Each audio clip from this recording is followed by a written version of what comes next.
ৰাতিপুৱা 5টা বাজিছিল। গাঁৱৰ সৰু ঘৰখনৰ পাকঘৰত তেতিয়াও চাকি এটা জ্বলি আছিল।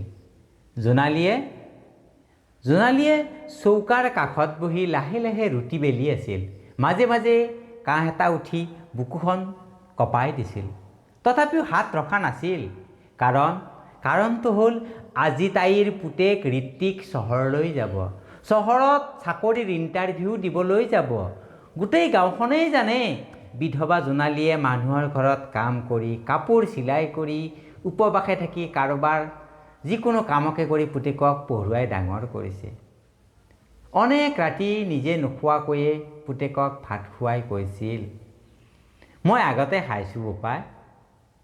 কিন্তু সৰু ঋত্বিকে বুজা নাছিল মাকৰ সেই হাঁহিৰ আঁৰত ঘৰখনৰ কিমান অভাৱ লুকাই আছিল।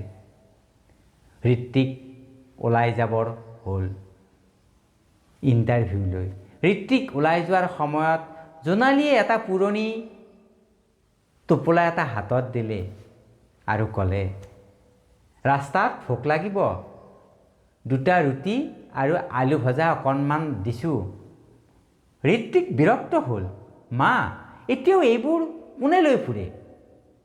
চহৰত দোকান আছে, ৰেষ্টুৰেণ্ট আছে। জোনালীৰ মুখখন ম্লান হৈ গৈছিল, কলা বৰণ লৈছিল। তথাপিও হাঁহিবলৈ চেষ্টা কৰি ক'লে, ঠিক আছে, তথাপিও লৈ যা, ভোক লাগিলে খাবি, নহ'লে নাই। পুতেকে অনিচ্ছা সত্ত্বেও টোপোলাটো লৈ ওলাই গ'ল। চহৰত গৈ ইণ্টাৰভিউ দিবলৈ বহি থাকোঁতে হঠাৎ ঋত্বিকৰ অকণমান ভোক লগা যেন অনুভৱ হ'ল। পকেটত টকা কম আছিল। সেই সময়ত মাকৰ টোপোলাটোলৈ মনত পৰিল। লাজে লাজে ঋত্বিকে টোপোলাটো খুলিলে। ভিতৰত একেবাৰে ঠাণ্ডা পৰা, গৰম নথকা সাধাৰণ ৰুটি 2খন আৰু আলু ভজা অকণমান কাষতে আছে। কিন্তু ঠিক তেতিয়াই সি লক্ষ্য কৰিলে টোপোলাটোৰ একোণত মাকৰ কঁপি থকা হাতেৰে ভাঁজ কৰা এখন কাগজ। কাগজখন খুলিয়েই তাৰ ঋত্বিকৰ বুকুখন থমকি গ'ল। তাত লিখা আছিল, সেই কাগজখনৰ সৰু টোপোলাটোত মাকে লিখি দিছিল, ঋত্বিক, তই যেতিয়া সৰু আছিলি প্ৰতিদিনে স্কুললৈ যাওঁতে মই তোৰ বেগত এনেকৈ ভাত দি পঠাইছিলোঁ। আজিও দিলোঁ, ৰুটি দিলোঁ, কাৰণ মোৰ চকুত তই এতিয়াও সেই সৰু ল'ৰাটোৱেই। ইণ্টাৰভিউত তই ভয় নকৰিবি, তই হাৰি গ'লেও কোনো অসুবিধা নাই, মোৰ বাবে তই বহু আগতেই জয়ী, তোৰ মা। কাগজখন পঢ়ি ঋত্বিকৰ চকু দুটা ধোঁৱা হৈ গ'ল। হঠাৎ তাৰ মনত পৰিল কিমানবাৰ সি মাকৰ ওপৰত চিঞৰিছে, কিমানবাৰ মাকক টানকৈ কৈছে, কিমানবাৰ কৈছে, তই একো নুবুজ মা, তই একোৱেই নুবুজ। কিন্তু সেই একো নুবুজা মানুহজনীয়ে তাৰ প্ৰতিটো কষ্ট নীৰৱে বুজি পাইছিল। ইণ্টাৰভিউ শেষ হোৱাৰ পিছত ঋত্বিকে লগে লগে ঘৰলৈ ফোন কৰিলে। ফোনটো উঠাই জোনালীয়ে আগৰ দৰেই সুধিলে, খাইছনে তই বোপাই?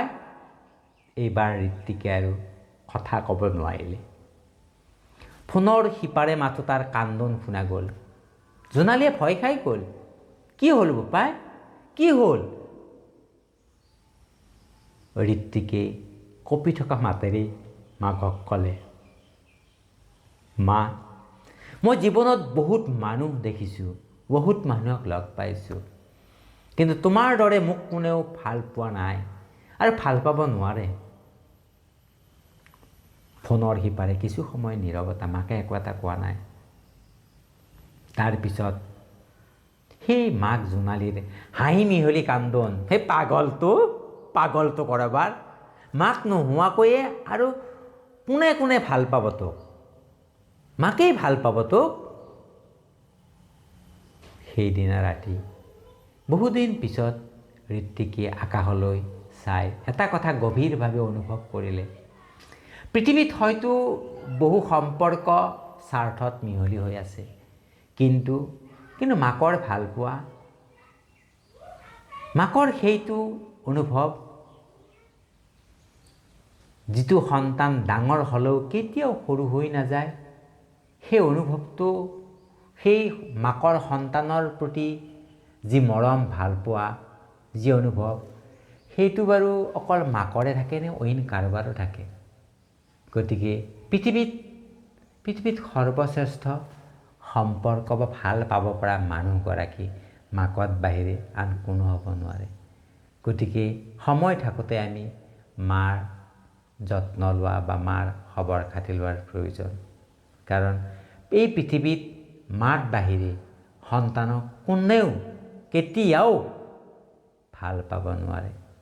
আজিৰ এই কথাখিনি যদি আপোনাক ক'ৰবাত চুইছে তেতিয়া লাইক শ্বেয়াৰ কৰি দিব, আৰু মোৰ লগত এনেকুৱাকৈ থাকিব বিচাৰিলে মোৰ চেনেলটো ছাবস্ক্ৰাইব কৰি মোৰ লগত থাকিব। আজিলৈ আহিলোঁ, পুনৰ আপোনালোক সকলোকে নমস্কাৰ।